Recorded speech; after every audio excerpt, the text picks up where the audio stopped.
السلام علیکم ورحمۃ اللہ وبرکاتہ۔ الحمد للہ رب العالمین والعاقبۃ للمتقین والصلاۃ والسلام علی اشرف الانبیاء والمرسلین نبینا و رسولنا و حبیبنا و امامنا محمد وعلی آلہ و اصحابہ اجمعین، اما بعد۔ یہ کسی ہمارے بھائی نے ایک پوسٹ بھیجی ہے اور اس کے متعلق وضاحت پوچھی ہے،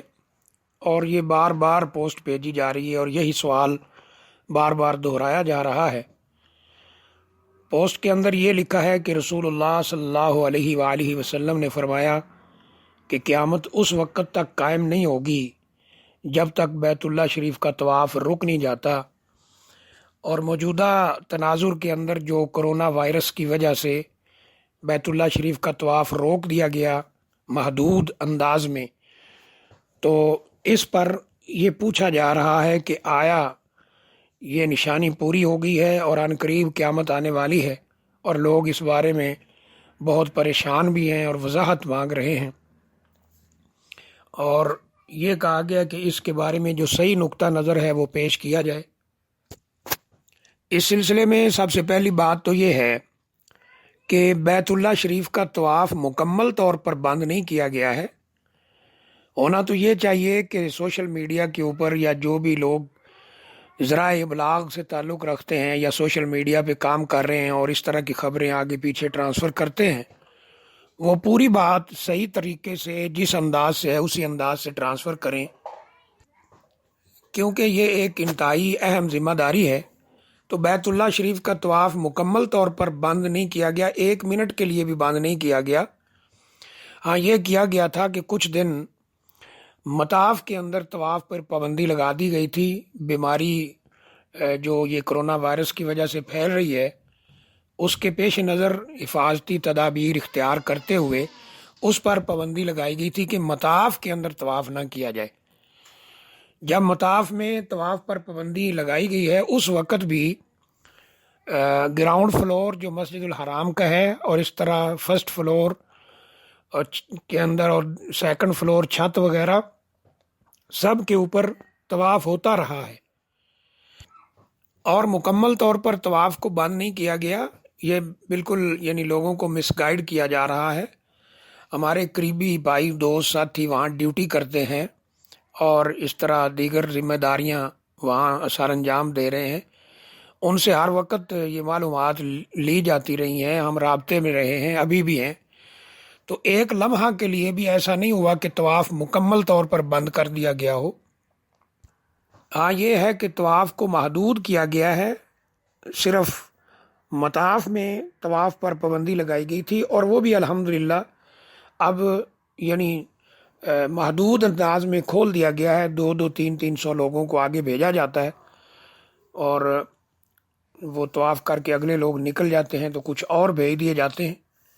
تو وہ بھی ایک لمیٹڈ انداز میں دوبارہ الحمدللہ شروع ہو چکا ہے۔ دوسری بات اس سلسلے میں یہ ہے کہ یہ جو حدیث شریف جس کی طرف اشارہ کیا گیا ہے بالکل صحیح روایت ہے، اس میں کسی قسم کا کوئی شک نہیں، لیکن اس کا اس بیماری کے ساتھ یا اس تناظر کے ساتھ قطعاً کوئی تعلق نہیں ہے۔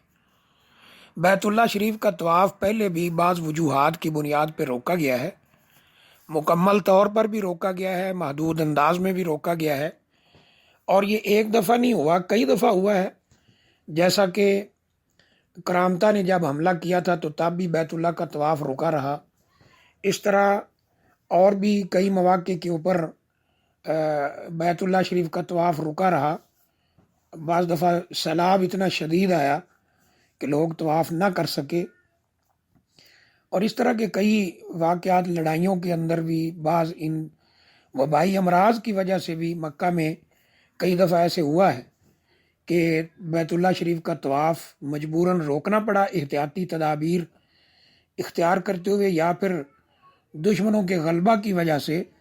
بیت اللہ شریف کا طواف رکا رہا، اور یہ ایک دفعہ نہیں کئی دفعہ ہو چکا ہے۔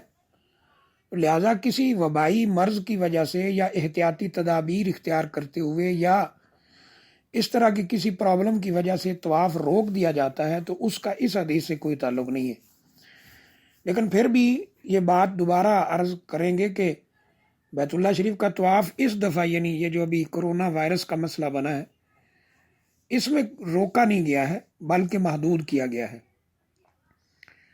تیسری بات اس سلسلے میں جو اہم ہے وہ یہ ہے کہ قیامت کے بارے میں کسی کو کوئی علم نہیں ہے کہ وہ کب قائم ہوگی۔ جب جبرائیل علیہ الصلوۃ والسلام نے نبی صلی اللہ علیہ وسلم سے قیامت کے بارے میں پوچھا تھا متی الساعہ، قیامت کب آئے گی، تو نبی اکرم صلی اللہ علیہ وسلم نے فرمایا تھا کہ مل مسعول بعالم من السائل، یعنی جس سے پوچھا جا رہا ہے رسول اللہ صلی اللہ علیہ وسلم وہ اس سے زیادہ نہیں جانتے جو پوچھنے والا ہے، یعنی جبرائیل علیہ الصلوۃ والسلام۔ مطلب یہ تھا کہ اے جبرائیل علیہ الصلوۃ والسلام، قیامت کب قائم ہوگی اس کا پتہ نہ تجھے ہے نہ مجھے ہے، یعنی نہ جبرائیل علیہ الصلوۃ والسلام کو علم ہے نہ نبی اکرم صلی اللہ علیہ وسلم کو علم ہے۔ اور اللہ تعالیٰ نے قرآن مجید میں بھی جو غیب کے امور بتائے ہیں ان میں سے ایک یہ بھی بتایا ہے کہ قیامت کا کسی کو علم نہیں ہے کہ یہ کب قائم ہوگی۔ ہاں نبی اکرم صلی اللہ علیہ وسلم نے اس کی نشانیاں ضرور بتائی ہیں، ان میں جو علامات صغریٰ سینکڑوں کی تعداد میں رسول اللہ صلی اللہ علیہ وسلم نے بتلائی تھی وہ پوری ہو چکی ہیں۔ علامات کبریٰ باقی ہیں، جیسا کہ دجال کا آنا، یاجوج اور ماجوج کا نکلنا، امام مہدی کا آنا، اور اس طرح سیدنا عیسیٰ علیہ الصلوۃ والسلام کا نازل ہونا، یہ ساری علامات کبریٰ بڑی بڑی جو علامات ہیں مین وہ ابھی باقی ہیں، لیکن علامات صغریٰ سب پوری ہو چکی ہیں۔ اب یہ علامات کبریٰ کب پیدا ہوں گی، قیامت کب آئے گی، اس کے بارے میں کسی کو کوئی علم نہیں ہے۔ اس لیے اگر بعض حفاظتی تدابیر کی وجہ سے بیت اللہ شریف کا طواف روک دیا گیا ہے محدود انداز میں، یعنی مکمل طور پر نہیں روکا گیا، تو اس کو اس حدیث شریف کی بنیاد پر قیامت کے ساتھ اٹیچ کرنا یہ قطعاً ثابت نہیں ہے، اور نہ ہی اس طرح کی کوئی پریشانی ہونی چاہیے۔ چوتھی اہم بات اس سلسلے میں یہ ہے کہ بعض لوگ یعنی اس معاملے میں طواف روکنے والوں کو اور اس طرح انتظامیہ وغیرہ کو یعنی اپنے تان و تشنیع کا نشانہ بنا رہے ہیں، تو میرا خیال ہے کہ یہ بات قطعاً صحیح نہیں ہے۔ احتیاطی تدابیر کے تحت اگر طواف کو محدود انداز میں روکا گیا ہے تو اس میں انشاءاللہ کوئی حرج والی بات نہیں، وہ لوگوں کی زندگیوں کو بچانے کے لیے۔ اور اہم بات یہ ہے کہ کیا صرف مساجد اور طواف میں یہ پابندی لگائی گئی ہے کہ اسے محدود کیا جائے یا مساجد کے اندر، تو پھر تو کوئی بات سمجھ آتی تھی کہ ایسا کرنے والوں پر تان و تشنیع کی جاتی، لیکن اس وقت ایئرپورٹس بند ہیں، ملک لاک ڈاؤن، اور صرف سعودیہ نہیں بلکہ باقی بھی ممالک یہ سارے اقدامات اٹھا رہے ہیں۔ بڑے بڑے بازار بند ہیں، اجتماعات پہ پابندی ہے، ہم خود اسلامک سینٹر میں ہیں تو ہمارے درس دروس اجتماعات سب پہ پابندی ہے۔ اس طرح جو اور پروگرام اس طرح کے تھے جہاں لوگ اکٹھے ہوتے تھے سب پر پابندی لگائی گئی ہے۔ تو ایک چیز کو نشانہ بنانا یہ صحیح نہیں ہے، اور وہ بھی یعنی مکمل طور پر طواف کو بند نہیں کیا گیا بلکہ محدود انداز میں اس کو شروع رکھا گیا ہے۔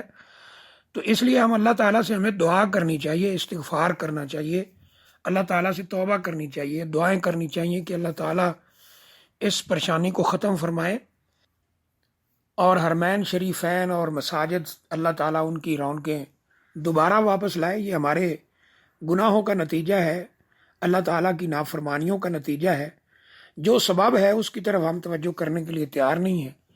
تو اس طرف توجہ کرنی چاہیے، اللہ تعالیٰ سے توبہ استغفار کرنا چاہیے، اپنے گناہوں کی معافی مانگنی چاہیے، اللہ تعالیٰ سے رو رو کر گڑ گڑا کر دعائیں کرنی چاہیے کہ اللہ تعالیٰ ہمارے حال پر رحم فرمائے، اور ان دینی مراکز کی جو رونقیں ہیں اللہ تعالیٰ دوبارہ آباد فرمائے، اور اللہ تعالیٰ حرمین شریفین کی حفاظت فرمائے، اور اللہ تعالیٰ مسلمان ملکوں کی مسلمان جو مرد حضرات ہیں، عورتیں ہیں، بچے ہیں، ان کی جان، ان کی مال، ان کی عزت کی اللہ تعالیٰ حفاظت فرمائے، اور اللہ تعالیٰ ہمارے حال پر رحم فرمائے۔